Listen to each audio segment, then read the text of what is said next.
মৃত ব্যক্তিকে স্বপ্নে দেখলে তাকে আমরা যে অবস্থায় দেখি তা কতটুকু সত্য, এবং শয়তান কি মৃত ব্যক্তির রূপ ধারণ করতে পারে? মৃত ব্যক্তিকে স্বপ্নে দেখলে সেই ব্যক্তিকে সঠিক আমি যা দেখেছি হুবহু সেই অবস্থায় তিনি আছেন এমনটি হলফ করে বলা কঠিন। স্বপ্নের ব্যাখ্যা সম্পর্কে ওয়াকিফাল জানেন, এটা ইসলামের শাস্ত্রসমূহের মধ্যে গুরুত্বপূর্ণ একটা শাস্ত্র হলো স্বপ্নের ব্যাখ্যা শাস্ত্র।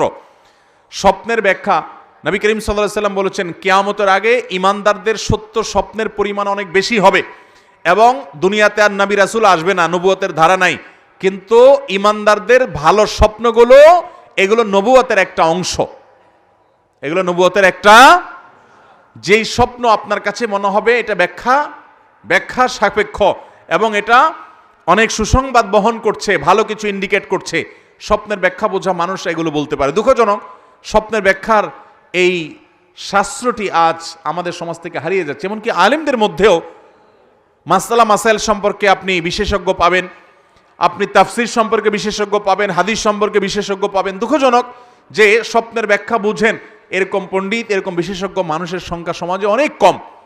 তো যাই হোক, এই মানুষগুলো ভালো বলতে পারেন স্বপ্নের ব্যাখ্যা কি। অতএব কোনো মৃত মানুষকে স্বপ্নে দেখলে আপনি কষ্টে দেখেছেন সেজন্য তিনি কষ্টেই আছে, আপনি ভালো দেখেছেন তিনি সুখেই আছে, এমনটি সবসময় নিশ্চিত নয়। তবে যেই স্বপ্ন দেখার পর সাধারণত আপনার মনের ভিতরে একটু খুশি ভাব আসে, আনন্দের আভা আসে আপনার অন্তরে, তখন আপনি সুধারণা করতে পারেন আপনি কোনো সুসংবাদ বা ভালো স্বপ্ন দেখেছেন। আর যে স্বপ্ন দেখার পর আপনার মধ্যে ভীতি কাজ করে, আতঙ্ক কাজ করে, আপনার মন বলে যে না আমি ভীতিকর কিছু দেখেছি, সেটা কোনো কোনো ক্ষেত্রে শয়তান দেখায় শুধু ভড়কানোর জন্য। আবার অনেক সময় আপনার কোনো দুঃসংবাদ স্বপ্নের মাধ্যমে ইন্ডিকেট দেওয়া হতে পারে। আমি একটু খেয়াল করলে দেখব আমাদের জীবনে অনেক স্বপ্ন দেখি যেগুলো পরবর্তীতে খেটে যায়, দিনের আলোর মতো মিলায় নিবেন, অবাক হয়ে যাবেন। একবার আমার স্ত্রী স্বপ্ন দেখলেন যে আমার জামায় কিছু লোক ঘরে ঢুকে জানালা ভেঙে ঢুকে আমার জামায় আগুন লাগাই দিস, অনেক কষ্ট করে সে আগুন নেভাতে হয়েছে। ঠিক এই ঘটনার কিছুদিন পরে দেখা গেল যে কিছু লোক আমার পিছনে লেগে গেছে খুব ভয়ঙ্করভাবে, এবং বহু কষ্ট করে সেই তাদের পিছনে লাগাটাকে থামাতে হয়েছে। স্বপ্ন কিভাবে খাটে। এবং ওইটার পরপরই ভদ্রমহিলা আমাকে বলছিলেন যে আমার কেন জানি মনে হচ্ছে যে কোনো কিছু মানুষ হয়তো পিছনে লাগবে বা কোনো শত্রুতা করবে। এই যে আগুন লাগা, এটা সেটা বিভিন্ন জিনিস দেখা, এগুলোর ব্যাখ্যা আছে। আল্লামা ইবনে সিরিন ইসলামের ইতিহাসের একজন বড় মনীষী ছিলেন, অনেক বড় মুহাদ্দিস ছিলেন, মোহাম্মদ ইবনে সিরিন রহমতুল্লাহ আলাই। ইমাম মোহাম্মদ ইবনে সিরিন রহমতুল্লাহ আলাই সোনালী যুগের মানুষ ছিলেন, প্রথম 3 যুগের মধ্যে তিনি ছিলেন। তিনি স্বপ্নের ব্যাখ্যা অনেক ভালো বুঝতেন, তার স্বপ্নের ব্যাখ্যার বইও আছে, বাংলা অনুবাদ হয়েছে, এর ভিতরে কিছু অথেন্টিক আছে কিছু আনঅথেন্টিক আছে। যাই হোক, আমি দীর্ঘ কথা বলে ফেলেছি। মূল কথা হলো মৃত মানুষকে স্বপ্নে দেখলে সে স্বপ্ন সত্য হতে পারে, আবার ভুলও হতে পারে। শয়তান মৃত মানুষের রূপ ধারণ করে আসতে পারে, সেটা অস্বাভাবিক কিছু। স্বপ্নে দেখে কোনো শরীয়তের বিধান সাব্যস্ত করা যাবে না। কেউ যদি স্বপ্নে দেখে যে তুমি হজ করতে যাও না তোমার ক্ষতি হবে, তাহলে সেই স্বপ্ন মানা যাবে? কারণ বুঝতে হবে এটা ইবলিসে দেখাইছে, কারণ ফরজ কাম থেকে বাধা দিবে একমাত্র কে? অতএব এটা শয়তানে দেখাইছে, বিদায় এটার পাত্তা দেওয়া যাবে না। অতএব মৃত মানুষকে তার রূপ শয়তান আকৃতি ধারণ করতে পারে, এটা অস্বাভাবিক নয়। তবে ওই যে বললাম ভালো মন্দ এটা নিরূপণ করা ব্যাখ্যা সাপেক্ষ, ব্যাখ্যাতা তারা ভালো বলতে পারেন, তবে কিছু ইন্ডিকেট আছে যেটা আমি বলার চেষ্টা করলাম। এরপরে প্রশ্ন হলো, আমার প্রশ্নটা হচ্ছে যারা লোভে সুদে টাকা দেয় জেনে শুনে তাদের ঘরে খাওয়া কি ঠিক হবে, বিশেষ করে হুজুরদের জন্য? হুজুরদের জন্য তো বিশেষ কিছু নাই, সবার জন্য মাসালা কি? হারামটা যদি হুজুররা খায় হারাম হবে, যারা অহুজুর তারা খাইলে কি হালাল হয়ে যাবে? যারা হুজুর না তাদের জন্য কি হালাল হবে? শুনে রাখেন, যার উপার্জন শুধুই হারাম উপার্জন, অন্য কোনো হালাল উপার্জন নাই, এই রকম লোক যে সুদের টাকা লাগায় সেখান থেকে তার উপার্জন হয়, ওটা দিয়ে তার সংসার চলে, আর কোনো হালাল উপার্জন নাই। একটা মদের দোকান আছে, মদ বিক্রি করে, সেখান থেকে লাভ আসে, সেটা দিয়ে সংসার চলে, অন্য কোনো উপার্জন নাই।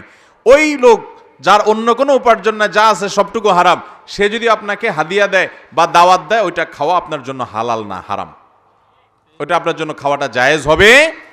অনেক সময় ডিনাই করা যায় না, তাকে মুখের উপরে না করা যায় না, বাসায় নিয়ে আসে, ভুল বুঝে সৎসাহস করে যদি বিনয়ের সাথে সুন্দর করে বুঝায় বলে দিতে পারেন, তাহলে এটা বড় একটা দাওয়াত হতে পারে যে ভাই হারাম উপার্জন করছেন আপনি, আমি এটা অ্যাভয়েড করতে চাচ্ছি, আপনি যদি মনে কিছু না করেন, যদি বুঝায় বলতে পারেন সেটা অনেক ভালো একটা কাজ। যদি না পারেন তাহলে অন্তত নিজে সেটা ভোগ করবেন না, অন্য কোনো গরিব মানুষকে দিয়ে দিবেন, তারটা তাকে ফেরত দিতে না পারলে কিন্তু নিজের পরিবার লোকদেরকে খাওয়াবেন না। কারণ হারাম যে উপার্জন করেছে তার হালাল কোনো উপার্জন নাই, শুধু হারামটাই আছে, ওইটা আপনাকে খাওয়াইলে আপনার জন্য খাওয়া জায়েজ হবে। আর যদি কারোর মিশ্র উপার্জন থাকে, বুঝেন মিশ্র উপার্জন মানে কি, হালালও আছে হারামও আছে। সরকারি চাকরি করে, বেতনও আছে আবার ঘুষও আছে না নাই? বেতনও পায়, টিন চুরি গম চুরিও করে, মিশ্র উপার্জন, হালালও আছে সাথে হারামও আসে। দোকানে কাজ করে, মালিকের বেতনও পায় আবার ক্যাশ থেকে চুরিও করে, আছে না নাই? এই মিশ্র উপার্জন যদি হয় তাহলে সেখানে খাওয়াটা হালাল হবে, যেহেতু হালাল হারাম দুইটাই আছে। কিন্তু এটাও অ্যাভয়েড করতে পারলে সেটা তাকওয়ার দাবি, অ্যাভয়েড করতে পারলে সেটা ভালো। এরপরে প্রশ্ন হলো, আমি অত্র এলাকারই একজন নিবাসী, আমাদের এলাকার এক লোক, সে ধর্মে মুসলমান, সে মন্দিরে গিয়ে পূজা করে, রীতিমতো আবার নামাজও পড়ে। আমি এটার ব্যাখ্যা চাই এবং এতে আমাদের এলাকাবাসীর কি করণীয়। দেখুন, বা মুসলমান আল্লাহ আল্লাহ, বা হিন্দু রাম রাম, একজন কবির কবিতার অংশ।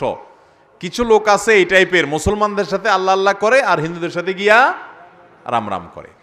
দেখুন, আমরা আমাদের এই যে এতক্ষণ বক্তব্য দিলাম প্রশ্নোত্তর সেশনের আগে, আপনারা সেই বক্তব্য শুনেছেন। আমরা পরিষ্কার করে বলেছি, ইসলাম কোন মুসলমানকে অন্য ধর্মের মানুষের ধর্মীয় কাজে বাধা দেওয়ার কোন রাইট, অধিকার, নির্দেশনা কখনো দেয়। কিন্তু এর মানে কি এই যে মুসলমান গিয়ে জগা খিচুড়ি হয়ে তার ধর্ম পালন করবে, এই সুযোগ আছে? আপনি যদি মন্দিরে গিয়ে পুজো করেন তাহলে আপনি শিরকে আকবর করেছেন, সাথে সাথে আপনি বেঈমান হয়ে গেছেন। এরপর আপনার নামাজ পড়াতে আর না পড়াতে কিছু আসে যায় না, কারণ আপনি আর মুসলমান নাই। ভাইরা আমার, আমরা সব জায়গায় উদার হতে যাই, সব জায়গায় কি হতে যাই? উদার হতে যাই না, ভুল বললাম, সব জায়গায় উদার হই না, শুধু এক জায়গায় উদার হই। সেটা কি? ধর্ম। ধর্মের বেলায় আমাদের বিশাল কলিজা হয়ে যায় যে না, আমরা উদারপন্থী মুসলমান, আমাদের কলিজা এত বড় যে আমরা নামাজও পড়ি, আমরা পূজাও করি, আমরা ঈদও করি, আমরা আবার হিন্দুদের পূজাতেও সামিল হই। হিন্দু ধর্মের ভাইয়েরা বোনেরা তাদের পুজো করবে, কোনো প্রকার বাধা সেখানে যে কেউ সৃষ্টি করতে না পারে সজাগ দৃষ্টি রাখবেন, সেটা ঠিক আছে। সামাজিক সহাবস্থান সুন্দর শান্তিপূর্ণ বজায় রাখবেন, কিন্তু তাই বলে আপনাকে জগা খিচুড়ি করে আপনার বিশ্বাসের সাথে বেঈমানি করার নির্দেশ ইসলাম দিয়েছে আপনাকে। আপনি বিশ্বাস করেন শিরিক করা আল্লাহর জমিনে সবচেয়ে বড় অপরাধ, ইন্নাশ শিরকা লাযুলমুন আযীম, আল্লাহ কোরআনে ঘোষণা করেছেন। আপনি গিয়ে সেখানে গা ভাসালেন, আপনি তাদের সাথে মিশলেন, এটা কখনো উদারতা না, এটা হলো উদাসীনতা। ডক্টর খন্দকার আব্দুল্লাহ জাহাঙ্গীর রাহমাহুল্লাহ অসাধারণ একটা দৃষ্টান্ত দিয়েছেন, উপমা দিয়েছেন। আমাদের দেশের একেবারে সাধারণ রিকশাওয়ালা, দিনমজুর থেকে নিয়ে উচ্চপদস্থ কর্মকর্তা পর্যন্ত আমরা সবাই সবচাইতে ভালো বুঝি যেটা, সেটার নাম রাজনীতি। এদেশে মানুষ সবচেয়ে ভালো বুঝে কি? আমরা সবচাইতে ভালো বুঝি রাজনীতিটা। আচ্ছা, আমাদের সাংবিধানিক অধিকার হিসাবে সকল দল যার যার রাজনৈতিক কাজ পরিচালনা করতে পারে, অধিকার আছে না নাই?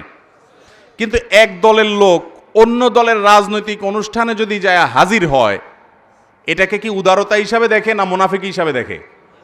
কিরে, এই তো এই দলের না, কিন্তু ওই দলের সাথে গোপন বৈঠকে কেন গেল? তাহলে এটা মুনাফিকি বলে না?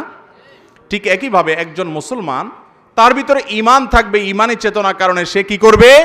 এক আল্লাহর ইবাদত করবে, শিরিক করবে, এবং শিরকে সবচেয়ে বড় অপরাধ এবং জঘন্য অপরাধ হিসেবে জানবে। সে যদি মুসলমানদের সাথে ইবাদতবন্দি করে আবার শিরিকও করে, তাহলে এটা জগা খিচুড়ি হয়ে গেল। এই জগা খিচুড়ি কখনো আল্লাহর কাছে গ্রহণযোগ্য হতে পারে, এর কারণে মানুষ বেঈমান হয়ে যায়। অতএব ভাইরা আমার, এই উদারতার নামে উদাসীন হওয়া যাবে। আমরা দুনিয়াটা খুব ভালো বুঝি, আপনার পকেট আপনার, আমার পকেট আমার। এটা তো বলেন না ভাই, আমার পকেট আমারও আপনারও, নেন সবাই মিলেজুলে নেই। আপনার পকেটও আমারও এবং আপনারও, এখানে তো বুঝেন না। বরং এখানে তো ঠিকই উদারতা, যা তথাকথিত উদারতা না দেখায় নিজেরটা বুঝেন, পরেরটা বুঝেন। দিনের ব্যাপারে, ইসলামের ব্যাপারে আমরা এরকম উদাসীন হয়ে যাওয়ার সময় আল্লাহ তাআলা আমাদেরকে এই সমস্ত শিরকপূর্ণ এবং এই সমস্ত বিভ্রান্তি এবং গোমরাহি থেকে বেঁচে থাকার তৌফিক দান করুন।